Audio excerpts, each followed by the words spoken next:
सहना भवतु सहनौ भुनक्तु सह वीर्यं करवावहै तेजस्विनावधीतमस्तु मा विद्विषावहै। ओम शांति शांति शांतिः। ओम गणानां त्वा गणपतिगं नमामहे कविं कवीनामुपमश्रवस्तमं ज्येष्ठराजं ब्रह्मणां ब्रह्मणस्पतः नश्चिन्वन्मुक्तिभिः सीदसादनम्। ओम श्री महागणपतये नमः। सरस्वती नमस्तुभ्यं वरदे कामरूपिणी विद्यारम्भं करिष्यामि सिद्धिर्भवतु मे सदा। गुरुर्ब्रह्मा गुरुर्विष्णुः गुरुर्देवो महेश्वरः गुरुरेव परं ब्रह्म तस्मै श्री गुरवे नमः। सदाशिवसमारम्भां शङ्कराचार्यमध्यमाम् अस्मदाचार्यपर्यन्तां वन्दे गुरुपरम्परां। श्रुतिस्मृतिपुराणानाम् आलयं करुणालयं नमामि भगवत्पाद शङ्करं लोकशङ्करं। समस्तजनकल्याणे निरतं करुणामयं नमामि चिन्मयं देवं सद्गुरुं ब्रह्मविद्वरं सद्गुरुं ब्रह्मविद्वरम्। नारायणं पद्मभुवं वसिष्ठं शक्तिं च तत्पुत्रपराशरं च व्यासं शुकं गौडपदं महान्तं गोविन्दयोगीन्द्रमथास्य शिष्यं श्रीशङ्कराचार्यमथास्य पद्मपादं च हस्तामलकं च शिष्यं तं तोटकं वातिककारमन्यान् अस्मद्गुरून् सन्ततमानतोऽस्मि। व्यासं वसिष्ठनप्तारं शक्तेः पौत्रमकल्मषं पराशरात्मजं वन्दे शुकतातं तपोनिधिं व्यासाय विष्णुरूपाय विष्णवे नमो वै ब्रह्मनिधये आसिष्ठाय नमो नमः। अचतुर्वदनो ब्रह्मा द्विबाहुरपरो हरिः अभाललोचनः शम्भुः भगवान् बादरायणः।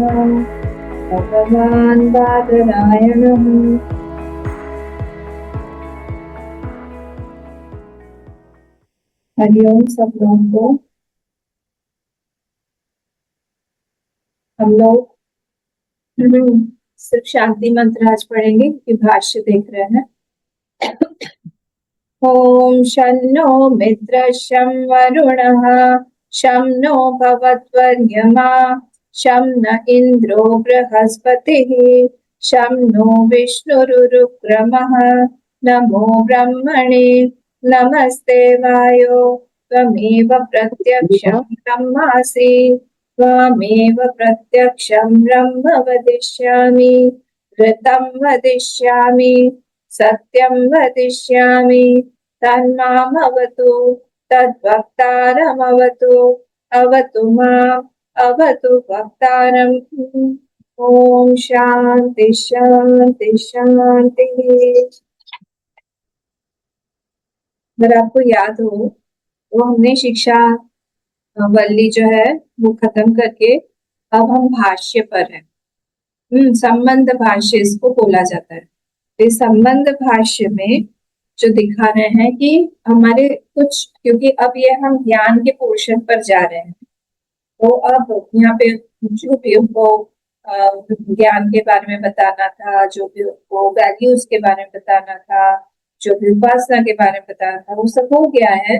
और अब जो दूसरा जो है वो है हमारा ज्ञान के बारे में। तो इसीलिए यहाँ पर मोक्ष की जब बात आती है तो क्वेश्चन अराइजेस वेदर मोक्ष इज सिद्ध और मोक्ष इज साध्य।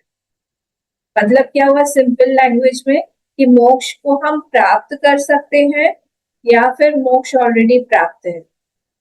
हमने बहुत सारे ये तरह तरह के आर्ग्यूमेंट से पहले भी इसको प्रूव किया हुआ है, तो हमको आंसर पता है, पर अलग अलग लॉजिक से सोचना या फिर कभी कभी ऐसे कोई थॉट्स आ जाते हैं हमारे भी मन में कि हमको लगता है कि नहीं, इस चीज से ही हम मोक्ष की तरफ जा रहे हैं, या अच्छा कर्म करेंगे तो हमको मोक्ष की प्राप्ति होगी, अच्छा पुण्य होगा तो हमको मोक्ष की प्राप्ति होगी। और वेद भी जो भी बोलते हैं वो भी यही बोलते हैं, क्योंकि कर्म कांड वेदों में भी आता है। कई तरह के ऐसे से हमारे पास में नोशंस है, तो उसको हटाने के लिए ही भगवान भाष्यकार ने ये संबंध भाष्य यहाँ पे लिया हुआ है और पूर्व पक्ष को क्रिएट करके उन्होंने हमारे डाउट्स को क्लियर किया हुआ है। तो अगर आपको याद हो, हमने यहाँ पर देखा था 5 जो हमारे पास में ऑप्शंस थे।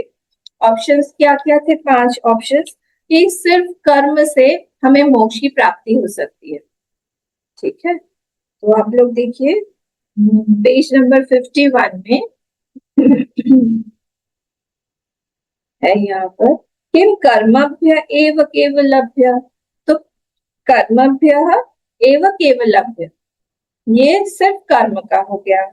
परम श्रेय उत विद्या सव्यपेक्षेभ्य आहुस्विद विद्या कर्मभ्याम समृताभ्याम विद्यायाः वा कर्मापेक्षाया उत केवलाया एवं विद्याया। ये 3 हो गए हमारे। क्या क्या हुए?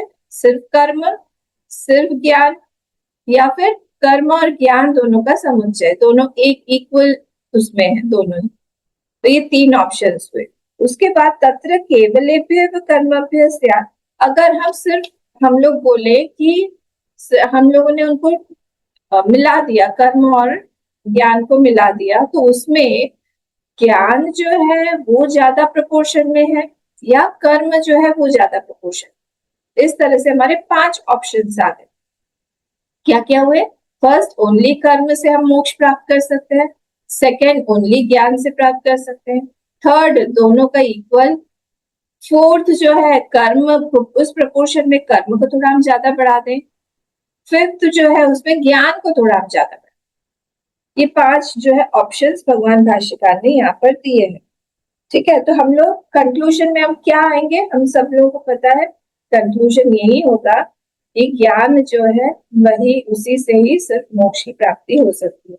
अब यहाँ आगे हमने देखा था पूर्व पक्ष आया, तो पूर्व पक्ष ने आते ही उसने कहा कि ठीक है, अगर आप ऐसे बोलते हो, पर यहाँ पर जो है सिर्फ कर्म से ही हम लोग का हो सकता है। समस्त वेदार्थ ज्ञानवता कर्माधिकार, सिर्फ कर्म के लिए ही अधिकार जिसका है वही जो है वो मोक्ष जो है वो प्राप्त कर सकता है, क्योंकि वेद जो है वो सिर्फ कर्माधिकारी के लिए ही है। क्यों? क्योंकि जानने के बाद में ही हमारी इच्छा होती है और इच्छा होने के बाद हम कर्म करते हैं। जानती इच्छति करोति।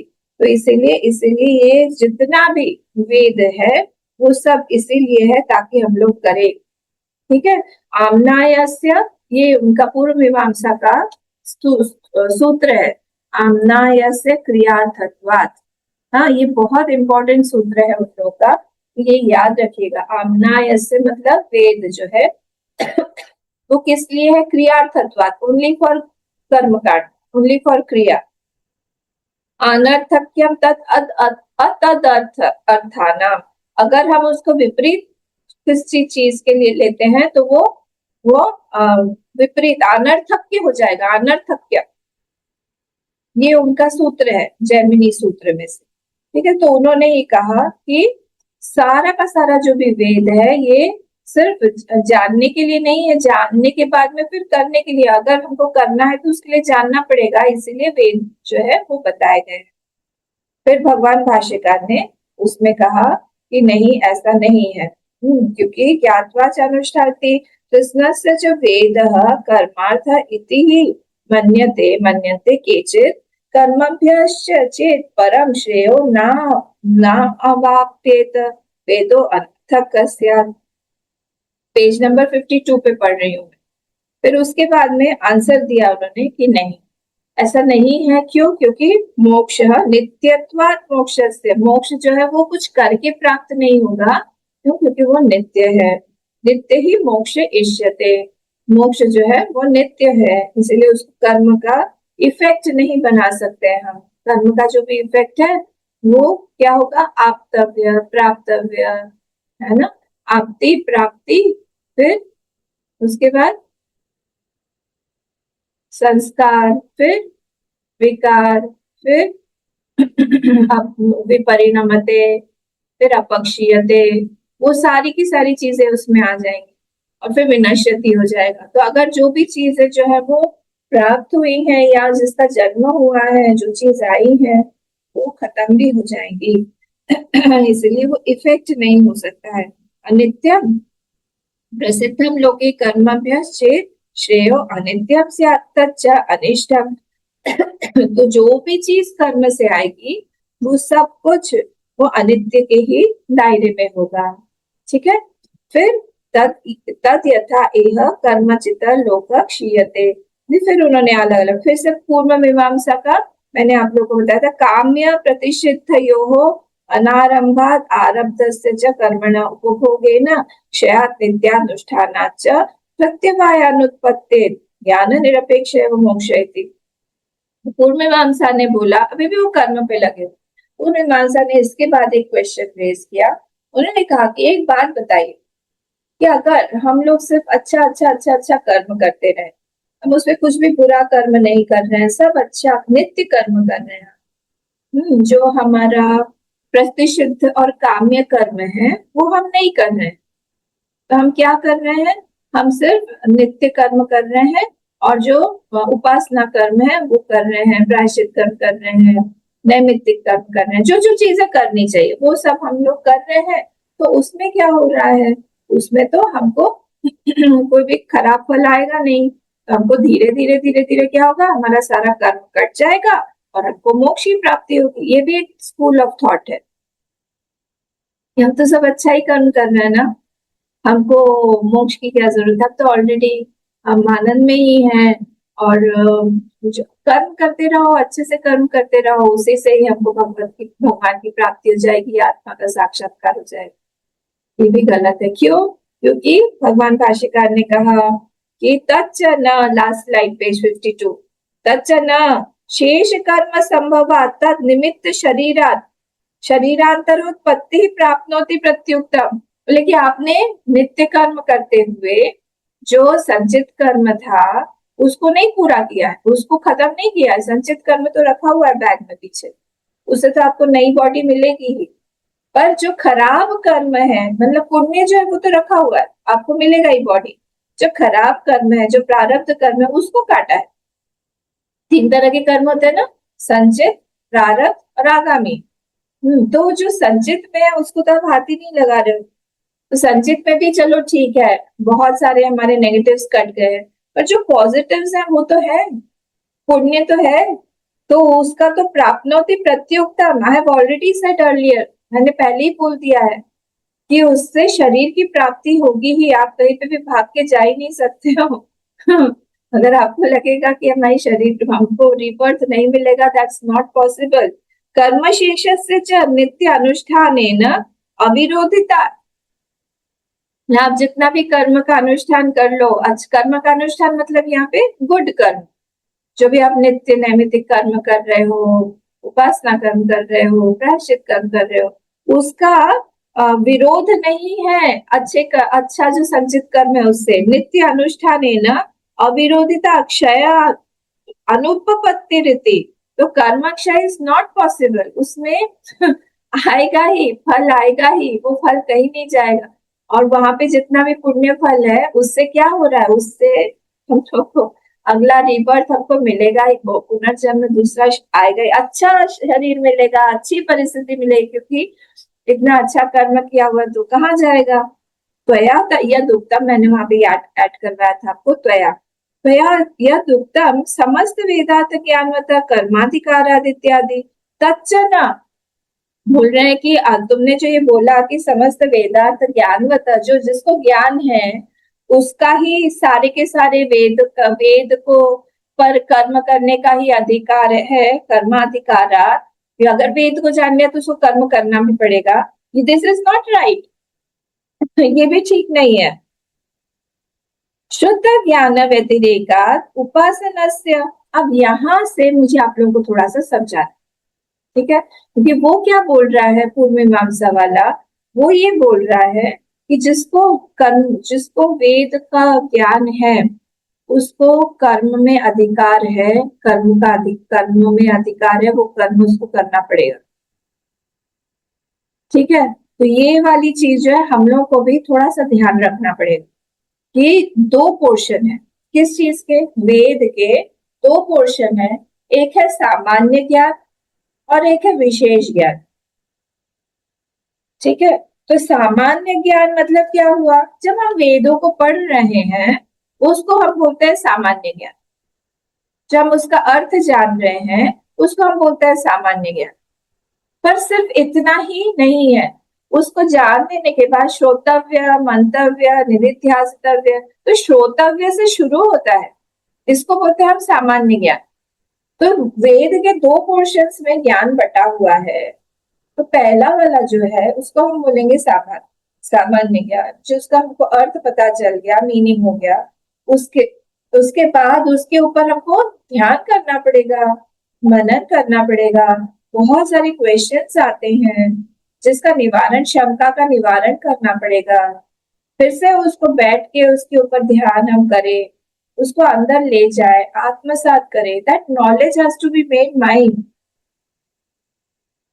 पुस्तकस्तु या विद्या वैसा हो जाएगा। तो जो पुस्तक में विद्या है या परहस्तगतम धनम, दूसरे के हाथ में धन है, कार्य कार्य समापस्ते न तत् विद्या न तत् धनम, वो विद्या भी नहीं है वो धनम भी नहीं है। तो ये अभी विद्या जो हमारी पुस्तकस्त है, पुस्तक में ही रखी हुई है, इसको जब तक हम आत्मसात नहीं करेंगे, इसको ध्यान में बैठेंगे नहीं, चिंतन मनन नहीं करेंगे, डिस्कशन नहीं करेंगे, इसलिए डिस्कशन क्लासेस इंपॉर्टेंट होती है, क्योंकि यहाँ पर क्या हो रहा है, एक ही तरफ से नॉलेज आ रहा है आ रहा है आ रहा है, इंफॉर्मेशन बेस्ड आ रही है, पर जब हम लोग उस पर डिस्कस करते हैं, एक दूसरे के थॉट्स जानते हैं, हमारा बहुत सारा शंका का निवारण होता है। जब कोई दूसरा शंका पूछता है तब हमारी भी लगता है कि अच्छा ये तो शंका मेरी भी थी, तो हमारा शंका का भी निवारण होता है।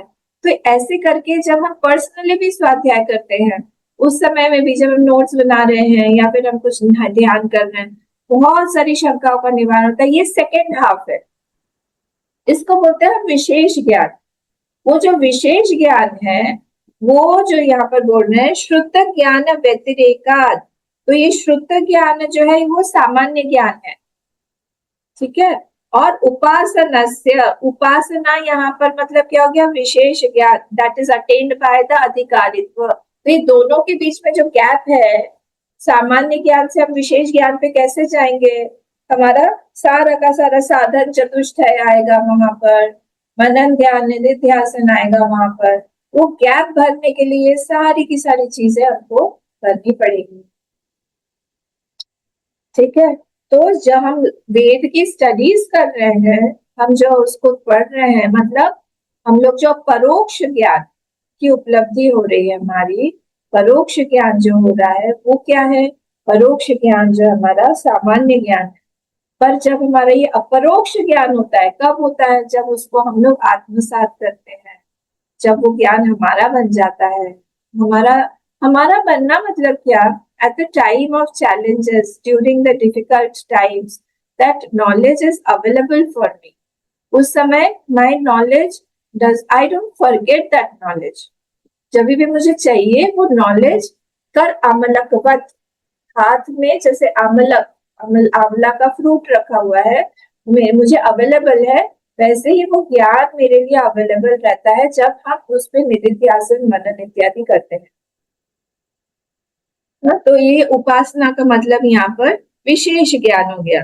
तो शुद्ध ज्ञान ज्ञान मात्रेण ही कर्मणि अधिक्रियते न उपासना अपेक्षते। तो यहाँ पे बोल रहे हैं ओनली बाय हियरिंग, जो सिर्फ हम लोग सुन सुन के ही वन बिकम्स अधिकारी फॉर एक्शन, और न उपासना अपेक्षते, पूर्व पक्ष बोल रहा है, ठीक है, बोल रहा है कि और उसको, इसका उपासना इट डज नॉट रिक्वायर विशेष ज्ञान।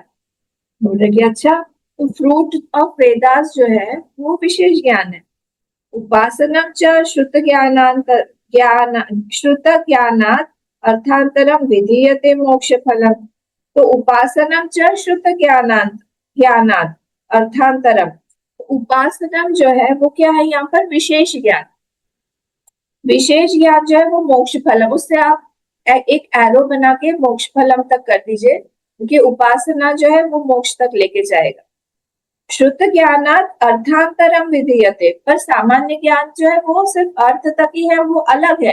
अर्थांतरम वो अलग है, उसके साथ में मिक्स नहीं करना चाहिए, दोनों अलग अलग है। ठीक है, तो शुद्ध ज्ञान अलग है और सामान्य ज्ञान अलग है, दोनों अलग अलग है। सॉरी, शुद्ध ज्ञान एक है, वही सामान्य ज्ञान है, और विशेष ज्ञान अलग है। विशेष ज्ञान तक जाने के लिए हम लोग को उपासना करना पड़ेगा। उपासना का मतलब क्या हुआ, मनन निधिध्यासन, ये सारी चीजें हमको करनी पड़ेगी, उसके बाद ही ये प्राप्त होगा। तो इसलिए आत्मज्ञान जो है वो द्विविधा है, दो तरह से, एक सामान्य ज्ञान और एक विशेष ज्ञान, द्विविधा। मैं एक ही चीज को बार बार अलग अलग तरह से रिपीट कर रही हूँ ताकि वो हमारे अंदर जाए किसी भी तरह से। आत्मज्ञान द्विविधा है, दो तरह से। जब हम परोक्ष लेवल पर हम लोग पढ़ाई कर रहे हैं, वेदों का ज्ञान हो रहा है, और अपरोक्ष लेवल पर जब उसी को हम आत्मसात कर लेते हैं, जब उसका ही अनुभव हमको होने लगता है, उसको हम बोलते हैं विशेष ज्ञान, जो अपरोक्ष ज्ञान। ठीक है, जिसको छांदोग्य में बोला है तरति ज्ञान, तरति शोकम आत्मवित, वही। तो यहाँ पर भगवान भाष्यकार जो है वो ये बता रहे हैं हमको कि तुमने जो ऊपर बोला हुआ है, इस सिर्फ जो ज्ञान है वेद का जो ज्ञान है वो कर्म कर्म के लिए ही है, वो ऐसा नहीं है। क्यों? क्योंकि श्रुत ज्ञान व्यतिरेका उपासना से, ये भगवान भाष्यकार बोल रहे हैं। भगवान भाष्यकार बोल रहे हैं कि तुम दोनों को अलग अलग करके जानो, एक ही कैटेगरी में मत डालो। एक हो गया हमारा सामान्य ज्ञान, वो अलग है शुद्ध ज्ञान, व्यतिरेकात उपासना से, और वो उपासना से व्यतिरेक है, अलग है। तो उपासना से मतलब विशेष ज्ञान हो गया, जिस पे हमको पहुंचना है, और वो कंटिन्यूअसली हम मनन निधिध्यासन से वहां पर पहुंचेंगे। और शुद्ध उपासना जो है वो हमको मोक्ष तक लेके जाएगा, नॉट दिस सामान्य ज्ञान, शुद्ध ज्ञान नहीं लेके जाएगा। अर्थांतर प्रसिद्धिश्च स्यात्, दिस इज वेल नोन, ये अलग अलग जो है ये हम लोगों को सबको ही पता है। श्रोतव्य इति उक्त्वा तत् व्यतिरेकेण मंतव्यो निधिध्यासितव्य, उसीलिए उसमें बोला गया है श्रोतव्य तक ही सिर्फ रोक नहीं दिया गया है। जो बोल रहे हो कि आमनाय से क्रियार्थत्वात् या अनर्थक्यम तत् अतत् अर्थानाम अनर्थक्यम तत्, तुम जो बोल रहे हो कि वो सिर्फ जो आमनाय से जो क्रिया के लिए ही होता है, वो सिर्फ श्रोतव्य तक ही सीमित कर देते, फिर मंतव्यम निधिध्यासितव्य वहां तक वो जाते ही नहीं। बृहदारण्य का जो श्लोक है, नहीं, इसीलिए इति यत्नानंतर विधानात् मनन निधिध्यासनयोः च प्रसिद्धम श्रवण ज्ञानात् अर्थांतरत्वम, और इसीलिए वन हैज टू पुट यत्नांतर, उस श्रोतव्य के बाद यत्नांतर होना पड़ेगा। अनंतर मतलब उसके बाद, तो यत्न मतलब effort, we have to put effort after we listen. यत्नांतर विधानात् मनन निधिध्यासनयोः च प्रसिद्धम, और इसीलिए वहां पर हम लोगों को यत्न डालना पड़ेगा। और ये जो है इट मेक्स डिफरेंट, शुद्ध ज्ञान जो है it will make different from शुद्ध ज्ञान एंड द विशेष ज्ञान। शुद्ध ज्ञान से ये अलग हो जाएगा, दिस इज वेल नोन। ये प्रसिद्ध श्रवण ज्ञानात् अर्थांतरत्व, ये क्लियर हुआ। अगर कोई भी हम लोग को बोलेगा कि कर्म जो वेद है वो कर्म के लिए ही है, वहां पर कर्म के लिए ही बोला गया है, तो आप लोगों को क्या आंसर देना है? आप लोगों को क्लियर हुआ? ये पूरा का पूरा अभी इसी के लिए ही बताएगा, क्योंकि पूर्व मीमांसा वाले बोलते हैं कि सिर्फ कर्म के अधिकारी के लिए ही पूरा का पूरा वेदांत वेद है। उसके लिए क्या आंसर देंगे? क्लियर हुआ? आपको तो कुछ भी क्लियर नहीं हुआ? कर्म से नहीं कर्म से नहीं, ज्ञान नहीं मिलते हैं, ज्ञान होना पड़ेगा तो ये मोक्ष प्रदान के लिए, मोक्ष पर पाने के उन्होंने लिए। बोला ना, उन्होंने कहा ना कि ये यहाँ पर विद्वान जयते विद्वान निजति, जो विद्वान होता है, जो कर्म को जानता है, वही यजन कर सकता है। हर जगह पे दिया हुआ है कि कर्म को करना पड़ेगा, कर्म जो करने के लिए उसको जानना पड़ेगा। तो फिर कैसे होगा? आप तो बोल रहे हो कि मोक्ष ज्ञान से ही प्राप्त होता है, पर यहाँ पर आपके ही वेद में लिखा हुआ है कि विद्वान जो है वही कर्म करता है, इसलिए कर्म को करने के लिए तो उसको सारा वेद जानना पड़ेगा। इसको कैसे काटेंगे? ये दो तो तरह समर्पित ज्ञान, गीता को सामान्य ज्ञान और विशेष ज्ञान। क्या? तो सामान्य ज्ञान से ये जो कर्मकांड है ये कर सकते हैं, लेकिन ये मोक्ष के लिए विशेष ज्ञान होना जरूरी है, जहाँ पे श्रवण मनन निधिध्यासन सब कुछ जरूरी है। आगे हाँ जाके हाँ, उनको यही बताएंगे हम कि वेद जो है वो दो पोर्शंस में है, एक परोक्ष ज्ञान के रूप में है और एक अपरोक्ष ज्ञान के रूप का, जो हम लोग श्रोतव्य इत्यादि बोलते हैं। सुनो, उसको जानो, पर जानने के बाद सिर्फ कर्म करने तक ही सीमित नहीं है। उसका विशेष ज्ञान में उसको परिणत करना पड़ेगा। We have to transform it. और ट्रांसफॉर्मेशन के लिए क्या चाहिए हमको? मनन निधिध्यासन, ये सारी की सारी चीजों से हम उसी परोक्ष ज्ञान को अपरोक्ष ज्ञान में हमारा अपना ज्ञान बनाना है। तो वेद का जो अर्थ है वो दो तरह से, द्विविधा। आत्मज्ञान जो है वो द्विविधा, दो तरह से। जो वेद बोल रहा है, कर्म के लिए बोल रहा है, वो आत्म शुद्धि के लिए बोल रहा है, वो परोक्ष ज्ञान के लिए बोल रहा है, पर उतना तक ही सीमित नहीं है। इवन वेदांत भी उतने तक ही सीमित नहीं है। हमको बहुत बड़े बड़े विद्वान आपको बीएचयू में मिल जाएंगे। बनारस हिंदू यूनिवर्सिटी में बहुत बड़े बड़े विद्वान मिल जाएंगे, पर सभी लोग आत्मज्ञानी है इसका कोई वो नहीं है ना, प्रूफ नहीं है। वहां पर बड़ा बड़ा अहंकार भी दिखता है। तो वो ज्ञान को आत्मसात करना, अंदर लेना, that knowledge to make it mind, to own that knowledge, they have to undergo process. उस प्रोसेस को ही यहाँ पर बार बार भगवान भाष्यकार बोल रहे हैं कि आप उसको दो अर्थांतर, श्रुत ज्ञान व्यतिरेकाद उपासना से, उपासना और श्रुत ज्ञान ये दो अलग अलग चीजें हैं, उसको आप डिफ्रेंशिएट करो। तो कर्म कांड और ज्ञान कांड ये दोनों चीजें जो है वो अलग अलग हैं, और कर्म कांड को आप ज्ञान कांड से मिलाओ मत। तो ज्ञान कांड में भी जो ज्ञान भी है उसमें भी दो पोर्शन हमने कर दिए हैं, सामान्य ज्ञान और विशेष ज्ञान। तो सिर्फ जब हम सुनते हैं, दैट इज एन इंफॉर्मेशन। वो इंफॉर्मेशन हमारे इंटेलेक्चुअल लेवल पर, इंटेलेक्ट में हमारा जाके बैठ जाता है, और वो आनंदमय कोश तक नहीं जाता है। वहां पर इग्नोरेंस बैठा हुआ है ना हमारा। विज्ञान में कोश तक बैठ के हम लोग वहां पर खूब चर्चा कर रहे हैं, काट रहे हैं बातों को, सब कुछ। पर वो आनंदमय कोश में जहाँ पर इग्नोरेंस बैठा हुआ है, वहां पर जाकर हिट कर रहा है क्या? वहां पर जाकर हिट करना मतलब क्या? जब परिस्थिति विपरीत हो तभी भी क्या हम अपने आप का स्वरूप का हमारा विस्मरण नहीं होता है कि हो जाता है? हम कौन हैं? बहुत खराब खराब परिस्थितियों से कभी कभी हम लोग गुजरते हैं, बहुत खराब। तब क्या that knowledge comes to my help, to my rescue? अगर हमारा उस आनंदमय कोश में सीप कर गया है वो नॉलेज, थ्रू मेडिटेशन, थ्रू निधिध्यासन, तो फिर उस समय that will be an armour for my safety. वो एक कवच की तरह वो ज्ञान जो है, क्योंकि वो मेरा स्वरूप बन गया है उस समय, तो वो मुझे प्रोटेक्ट करने के लिए आ जाएगा।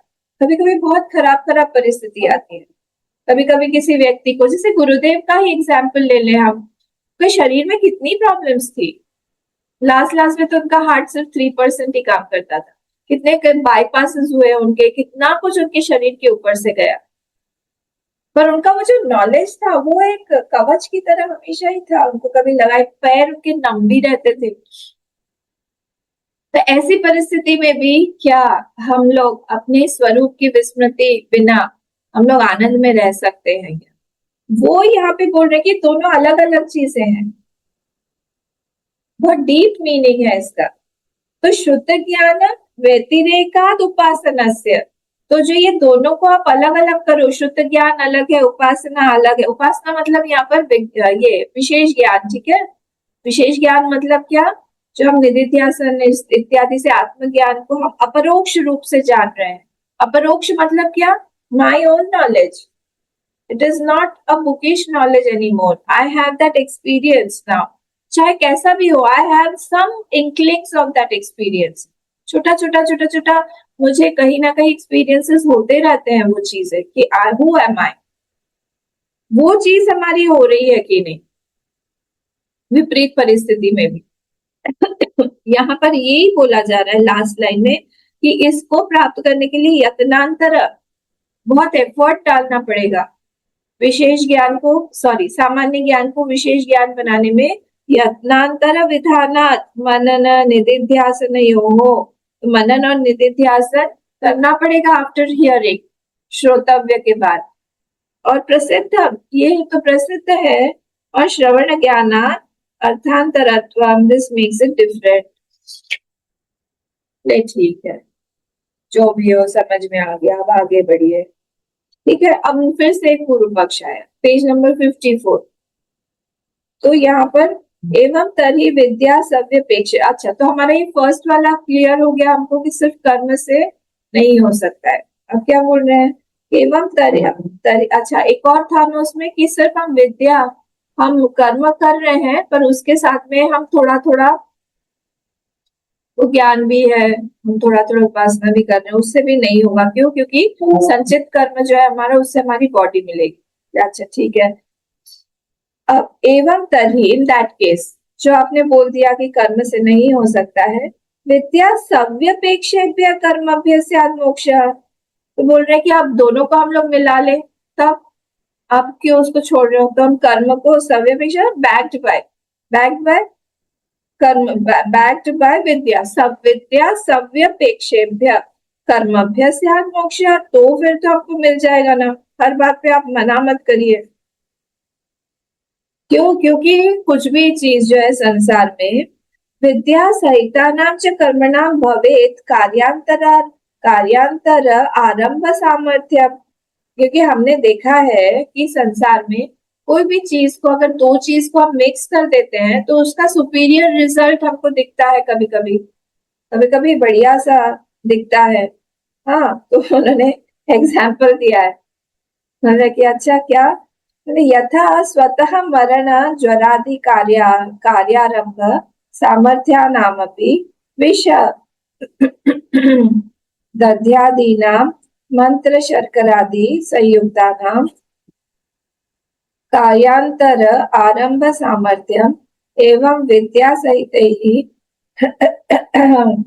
कर्म भी मोक्ष आरभ्यते इति चेत।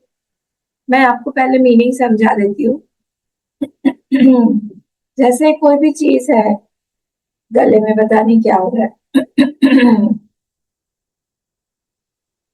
कोई भी एक चीज है, जैसे जैसे एक स्टूडेंट है, वो खुद पढ़ रहा है तो उसको बहुत ज्यादा समझ में नहीं आएगा, पर जब उसको टीचर समझाएगा तो उसका जब समझ के वो चीज करेगा तो नेचुरली उसका रिजल्ट बहुत अच्छा आएगा, नेचुरली। तो दो चीजें मिक्स होने के बाद में कोई कोई बहुत अलौकिक सी चीज ही आती है सामने, या फिर कोई एकदम अलग सी ही दिखाई देती है, आश्चर्यवत। जैसे बोलते हैं ना, चूना को और हल्दी को मिला लो तो लाल रंग, कभी सोचा है हमने कि वहां से लाल रंग निकलेगा? लाल ही निकलता है। तो इसी तरह से यहाँ पर भी बोला जा रहा है कि दो चीजें जो है, पूर्व पक्ष बोल रहा है क्वेश्चन, ठीक है, पढ़े हुए हैं वो लोग, ऐसे नहीं है। तो वो बोल रहे हैं कि आयुर्वेद में उन्होंने दो एग्जाम्पल्स दिए, कि बोला जाता है कि पॉइजन का एग्जाम्पल दिया है उन्होंने, और कर्ड का एग्जाम्पल दिया है। तो पॉइजन जो है वो अपने आप में ही फेटल होता है, मार देगा हम लोग को। पर अगर उसको मंत्र के साथ में हम लोग दे, होगा कुछ ऐसे पहले के जमाने में, तो मंत्र के साथ में दे तो वो जो है बहुत यूजफुल होता है, ऐसा बोला जाता था। मतलब कई लोगों ने बताया भी है ये, कि अगर किसी के शरीर में मतलब बाइट कर दिया है, स्नेक बाइट है, कुछ है, तो मंत्र को बोलो तो अपने आप ही वहां से ही निकल जाता है वो पॉइजन। फिर कर्ड का एग्जाम्पल दिया है। कर्ड का जो एग्जाम्पल है उसमें बोला है कि अगर सिर्फ आप कर्ड खाओ रात में तो फिर परेशानी होती है। हाँ, ये भी आए थे ना यात्रा वाले भी, लोग के लिए रात के लिए कर्ड दिया था, किसी ने नहीं टच किया रात को। पर उसको अगर हम लोग शक्कर के साथ में, शर्करा आदि संयुक्त नाम, अगर उसको हम मिक्स करते चीनी के साथ, तो फिर उसका गुण जो है वो बहुत गुना बढ़ जाता है, ऐसे बोलते हैं। बोले, अच्छा हाथ से हम चीनी मिला के खाएंगे नहीं, तो उसको जब हम लोग उसके साथ किसी के साथ मिक्स कर देते हैं ना, तो फिर क्या होता है, इट गिव कार्यांतर आरंभ सामर्थ्य, तो इट गिव सुपीरियर रिजल्ट्स, तो वो अच्छा बड़ा रिजल्ट देता है। तो कुछ भी चीज जो इफेक्ट ऑफ कर्म is enhanced by mixing two things, ऐसा यहाँ बोल रहा है। कौन बोल रहा है, ये पूर्व पक्ष का क्वेश्चन नहीं है, ठीक है। तो इसीलिए जब हम कर्म के साथ में नॉलेज ऐड कर देंगे, तो उसका, उसकी क्वालिटी बोलो या फिर उसका इफेक्ट बोलो, वो थोड़ा बढ़ जाए। जैसे कोई व्हीकल है, तो उसमें हमने बहुत हाई क्वालिटी का मोटर लगा दिया, तो क्या हो गया, उस व्हीकल की क्वालिटी अपने आप ही एनहांस होगी, बढ़ गई। वैसे ही यहाँ पर बोला जा रहा है कि सिर्फ अगर कर्म करें, और ज्ञान के बिना करें, तो वो हमको कहाँ तक लेके जाए, अच्छा कर्म हमको कहाँ तक लेके जाएगा बताइए। बहुत अच्छा अच्छा कर्म कर रहे हैं, कहाँ तक लेके जाएगा हमको मैक्सिमम, स्वर्ग में ले जाएगा, कहाँ, स्वर्ग में ले जाएगा। हाँ स्वर्ग में ले जाएगा। अब इसी में ही अगर हम थोड़ा सा उसमें ज्ञान ऐड कर दे, तो कहाँ ले जाएगा, थोड़ा ब्रह्म ज्ञान। लोक में। हाँ, मोक्ष। नहीं नहीं, अभी मोक्ष नहीं होगा। अभी ब्रह्म लोक में लेके जाएगा। तो ये वो बोल रहा है, पूर्व पक्ष ये बोल रहा है कि अगर सिर्फ आप कर्म करोगे तो मैक्सिमम कहाँ तक जाएगा, मैक्सिमम वो स्वर्ग लोक तक ही जाएगा, पर आपने अगर उसको मिला दिया तो वो ब्रह्म लोक तक जाएगा। ठीक है, अब हम पढ़ लेते हैं, आपको मैं मीनिंग समझा देती हूँ। ये उसका मेन यही है कि आप दोनों को मिक्स कर दो। यथा यथा विद्या सहिता नाम च कर्मणाम भवेत् कार्यांतर आरंभ सामर्थ्यम। ठीक है, तो अगर आप दो चीजों को मिला देते हो तो फिर इफेक्ट ऑफ कर्म जो है दैट विल इंक्रीज। यथा, यथा मतलब एग्जाम्पल, स्वतः मरण ज्वरादि कार्यारंभ सामर्थ्यानाम पे विशद दध्यादीनाम, विशद दध्यादीनाम को आप पहले ले आइए तो समझ में आ जाए। तो यथा स्वतः विशद दध्यादीनाम, सिर्फ विष और सिर्फ दधी, दधी मतलब दही, दही मतलब कर्ड, सिर्फ ऑन इट्स ओन स्वतः विष या फिर दही, मरण ज्वर, मरण, विष जो है वो मरण देगा और दधी जो है वो ज्वर देगा, ऑन इट्स ओन अगर हम लोग सिर्फ खाए तो। कार्यारंभ सामर्थ्यानाम अपि मंत्र शर्करादि संयुक्तानाम, पर अगर उसी विष के साथ में हम मंत्र कुछ लगा दें जिसको पता हो, और शर्करादि संयुक्तानाम, और अगर कर्ड में हम शुगर मिक्स करते हैं तो क्या होगा, कार्यांतर आरंभ सामर्थ्य, इट गिव्स सुपीरियर रिजल्ट। एवं विद्या सहित इन द सेम वे, उसी तरह से कर्म भी मोक्ष आरभ्यते इति चेत, और उसी तरह से इफ कर्म इज अलोंग विद ज्ञान, अगर कर्म और ज्ञान को हम मिला दें, कर्म भी मोक्ष आरभ्यते, तो फिर मोक्ष स्टार्ट्स। इफ आई से आरभ्यते बोला है, हाँ आरभ्यते बोला है, मोक्ष विल स्टार्ट इति चेत, अगर मैं ऐसा बोलूं तो ना, आंसर भगवान भाष्यकार ना, नो। अब इसको आप अंडरलाइन कर लीजिए, इंपॉर्टेंट लाइन है, आरभ आरभ्यस्य अनित्यत्वात् इति उक्तः दोषः, हेतु बता दिया है हमारे वो चार भाषा ना, प्रतिज्ञा, वाक्य, फिर हेतु, फिर दृष्टांत, फिर निगमन, लोग इस तरह से बोलते हैं ना उसको प्रूव करने के लिए। तो पहला ही जो प्रतिज्ञा वाक्य दिया था उन्होंने बोला कि आप देखो आरंभ से जो आरंभ होता है जो भी वो क्या होगा, अनित्यत्वादिति उक्तः दोष। ये तो मैंने पहले ही बता हुआ था, इति उक्तः ऑलरेडी आई हैव सेड ये दोष होगा। क्यों? क्योंकि वो अनित्य होगा। कुछ भी चीज अगर स्टार्ट हो रही है तो फिर वो अनित्य ही होगी कि नहीं। हाँ, पर फिर से पूर्व पक्ष तो क्या ये छोड़ता ही नहीं। देखो वचनात् आरभ्य अपि नित्य एव इति चेत। अगर मैं बोलूं कि वचनात् मतलब यहाँ पे वेद को ला रहा है, वो बोल रहा है कि वेद प्रमाण बलात्, वचनात् आरभ्य मतलब वेद प्रमाण बलात्। अगर मैं बोलूं यहाँ पर कि वेद सेज दैट मोक्ष इज अटेन्ड, किसके द्वारा? अगर मैं बोलूं कि वेद जो बोलता है वो बोलता है कि मोक्ष जो है वो अटेन, मतलब आई गेट दैट मोक्ष किससे? मतलब कर्म से, उपासना से हमको वो मोक्ष प्राप्त होता है। अगर मैं बोलूं कि आपके वेद ने ही ऐसा बोला है, नित्य वेति चेत, and it starts and still नित्य। कहाँ पर आपको मिला हुआ है? आपको याद है मुंडक में हमने पढ़ा हुआ था, ते मृत्यु द्वारेण विरजा प्रयान्ति। वो किस तरह से वो मृत्यु द्वार, वो वाला जो मंत्र है वो यहाँ पर उन्होंने बोला लिया हुआ कि वेद प्रमाणात, वचनात् आरभ्य होती, मतलब वचन मतलब वेद प्रमाण के द्वारा भी हम लोग प्रूव कर सकते हैं कि से बोला है कि वो लोग जब अच्छा कर्म करते हैं फिर वो लोग जाते हैं वहां पर सूर्य द्वारे न विरजा प्रयाति, फिर जाते हैं वहां से, और फिर वहां से कभी लौट के नहीं आते हैं, वहां पर ही रहते हैं। तो उन्होंने आधा ही लिया, पूरा नहीं लिया कि वहां पे चल जाके वो ब्रह्मलोक में फिर ब्रह्मा जी से सत्संग करते हैं, सत्संग से ज्ञान होता है, ज्ञान के बाद फिर मोक्ष होता है। मतलब वो फिर तो नित्य हो गया, आपने बताया था। ठीक है, तो यहाँ पर हमको थोड़ी थोड़ी चीजें ध्यान देनी चाहिए कि व्याप्ति जो होती है प्रमाण विचार में, अगर आपको याद हो हम लोग व्याप्ति बनाते हैं, तो यहाँ पर हमारी व्याप्ति क्या है? यत् यत् आरभ्यते तत्र तत् तत् अनित्य। जो चीज आरंभ होती है, जो चीज स्टार्ट होती है वो सब अनित्य ही होगी। अब इसको प्रूव करने के लिए हम गीता से श्लोक उठा सकते हैं ना,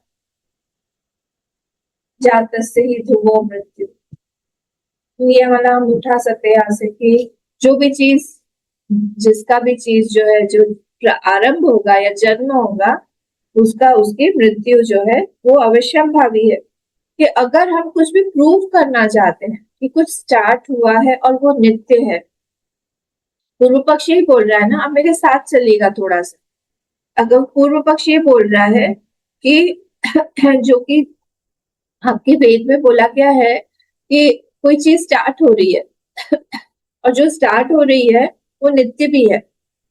उन्होंने वो वाला मंत्र कोट कर मुंडक का कि ये सूर्य द्वारे न विरजा प्रयाति। मतलब कि संसार में वो जो हम लोग न्याय का जो 5 वो एलिमेंट्स डालते हैं ना, प्रतिज्ञा वाक्य, हेतु, दृष्टांत, निगमन, उसमें से आप एक भी जगह पे एक हेतु ऐसा दे सकते हैं या एक दृष्टांत ऐसा दे सकते हैं क्या संसार में जहां पर कोई भी चीज आरंभ हो रही है या स्टार्ट हो रही है और वो नित्य है? एक भी नहीं मिलेगा। सोचिए, जो भी चीज स्टार्ट हो रही है, यहाँ पर कुछ भी चीज जो है वो मतलब ऐसा नहीं है कि हमेशा रहेगी। तो हम लोग को हेतु भी, क्योंकि हेतु मतलब क्या, पर्पस, या फिर वहां पर हम कॉज दे उसका, एक भी कॉज नहीं मिल रहा है हमको, एक भी दृष्टांत नहीं मिल रहा है हमको। तो without any cause, without any दृष्टांत, how are we suppose to prove our statement, प्रतिज्ञा वाक्य? तो हम प्रूव ही नहीं कर पाएंगे। कैसे प्रूव कर पाएंगे? हो ही नहीं पाएगा, है ना? तो इसीलिए क्या हो रहा है कि जो भी ये इसे जो भी आरंभ हो रहा है, जो भी कर्म के थ्रू आरंभ हो रहा है वो अनित्य ही होगा, अनित्य ही होगा। और क्योंकि वो स्टार्ट हुआ है स्टार्ट हुआ है मतलब इन टाइम है, तो it will finish in time also. और सारा का सारा संसार, पूरा का पूरा संसार, ये फ्रूट ऑफ एक्शन है, इसमें तो कोई डाउट ही नहीं है। पूरा का पूरा संसार हमारा फ्रूट ऑफ एक्शन है। इवन सूर्य, चंद्र, बड़े बड़े नक्षत्र, बड़े बड़े गैलेक्सीज, सब कुछ इन टाइम है, वो सब फ्रूट ऑफ एक्शन है। सब आए हुए हैं, सबका सब चले जाएगा। तो इसीलिए कुछ भी अगर जन्म जिस चीज का हो रहा है, स्टार्ट चीज हो रही है, चलिए जन्म छोड़ देते हैं, यहाँ पे बोला जा रहा है ना स्टार्ट, कुछ भी चीज स्टार्ट होगी तो इट विल एंड ऑल्सो। ये बिल्कुल क्लियर है, होना चाहिए हमारे मन। कुछ भी पूरा का पूरा, वो वाला श्लोक बताइए तो गीता का कौन सा नंबर है? 9th चैप्टर में है। सर्वभूतानि कौन्तेय प्रकृतिम यान्ति मामिका, 9th चैप्टर में है ना। सर्वभूतानि कौन्तेय प्रकृतिम यान्ति मामिका, कल्पक्षय पुनस्तानि कल्पादौ विसृजाम्यहम्। नंबर बताइए, श्लोक नंबर। सर्वभूतानि कौन्तेय प्रकृतिम यान्ति मामिका, सब कुछ 7 नंबर 9.7 9.7 सब कुछ यहाँ पर जो है वो खत्म हो जाता है। सर्वभूतानि कौन्तेय प्रकृतिम यान्ति, प्रकृति में चला जाता है। और फिर कल्पादौ पुनस्तानि कल्पक्षय पुनस्तानि कल्पादौ विसृजाम्यहम्, फिर से क्या होता है, मैं फिर से उसको बनाता हूँ, फिर वो खत्म हो जाता है। सारा का सारा संसार यहाँ पर इसी तरह से चला जाता है। तो अगर हम लोग वी कांट प्रोवाइड अ हेतु, हम उस स्टेटमेंट को पूरा कैसे माने, उसको हम प्रूव कैसे करें उस स्टेटमेंट को? वी कांट प्रोड्यूस अ हेतु, वी कांट प्रोड्यूस अ दृष्टांत। एक भी दृष्टांत हमको मिलता नहीं है। जो चीज स्टार्ट हुई है वो हमेशा रहेगी। बॉडी, माइंड, इंटेलेक्ट से अंदर से शुरू करके बाहर तक कुछ भी यहाँ पर हम प्रूव नहीं कर पाएंगे कि कुछ परमानेंट रहता है। तो आप यहाँ पर कैसे बोल रहे हो यहाँ पर कि वेद प्रमाण बला वचनाद आरंभ भी, वहां पे आप लिख लीजिए वेद प्रमाण बलात्। तो पूर्व पक्ष बोल रहा है कि आप ही का वेद जो है वो बोलता है कि जो स्टार्ट हो रहा है, जो मोक्ष स्टार्ट होगा वो नित्य भी है। ऐसा पॉसिबल नहीं। आंसर में क्या बोला है ना, ऐसा पॉसिबल नहीं है। ज्ञापकत्वात् वचनस्य, बोले ज्ञापकत्वात् वचनस्य मतलब क्या हुआ? ज्ञापकत्वात् वचनस्य मतलब वेदास प्रमाण, वेदास जो वेद जो है वो प्रमाण है।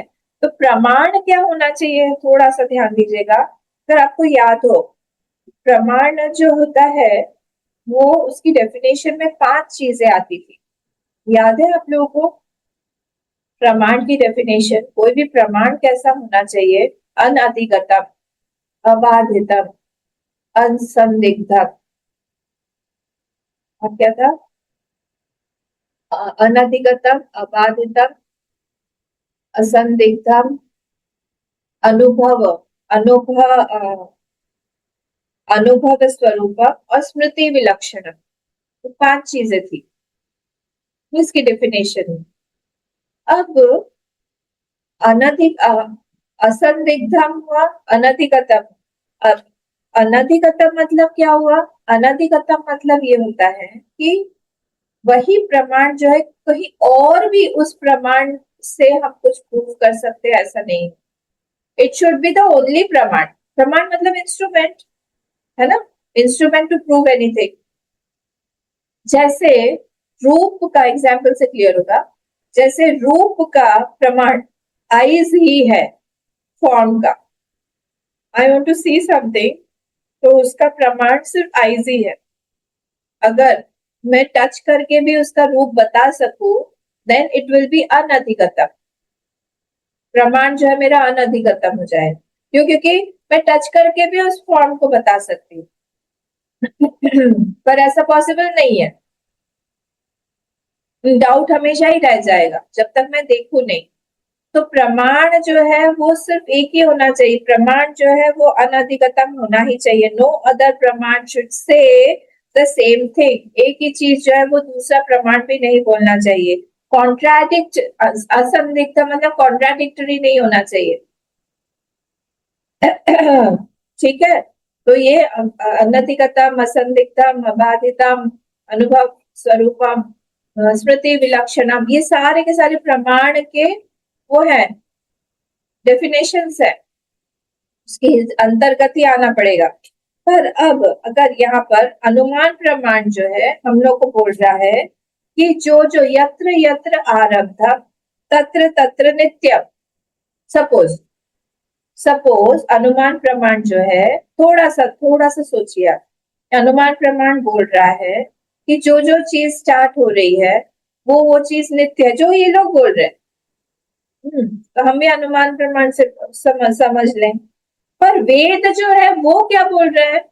वेद बोल रहा है कि वो जो है वो नहीं होता है, स्टार्ट जो होगा वो खत्म भी हो जाएगा, स्टार्ट जो होगा वो नित्य होगा नहीं।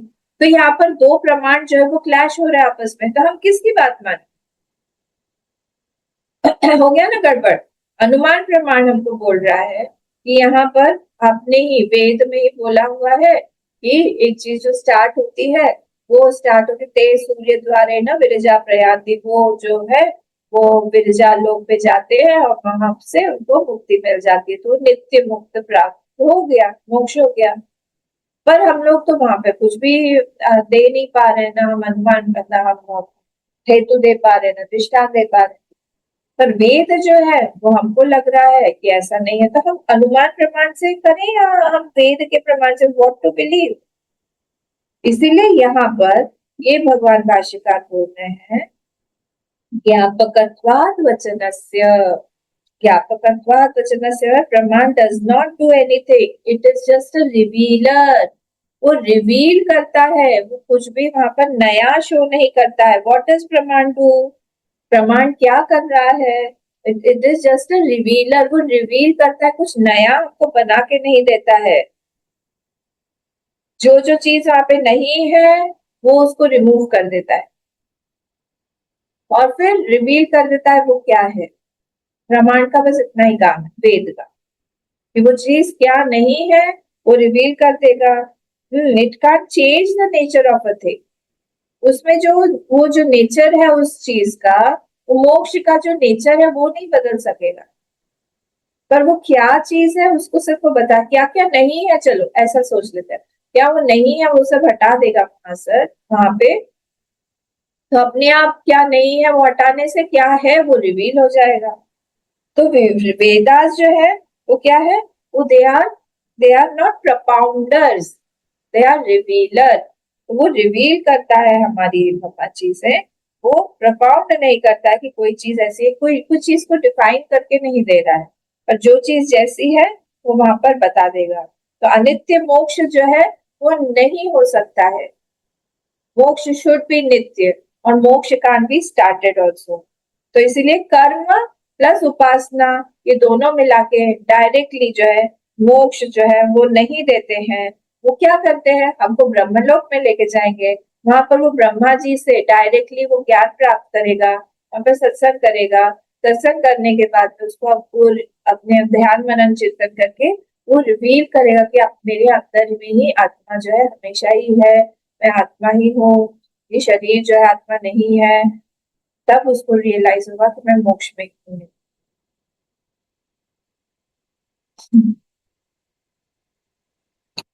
ठीक है।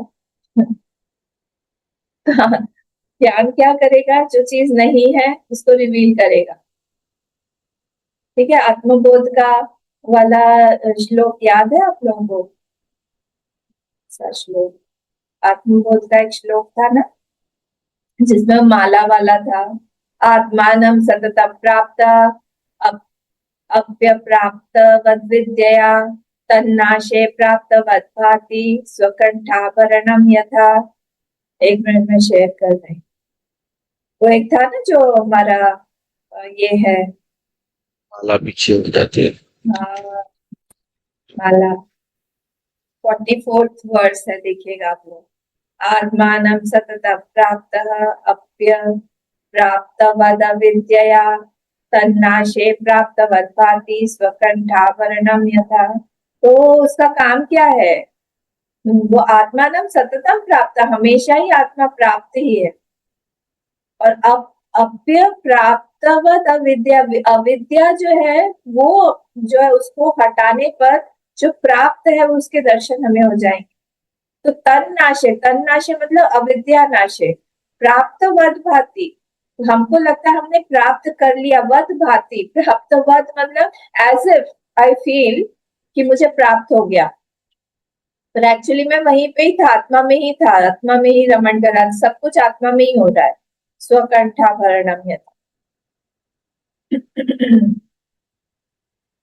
मजेदार है। हम इसलिए कौन सा नंबर श्लोक है? 44।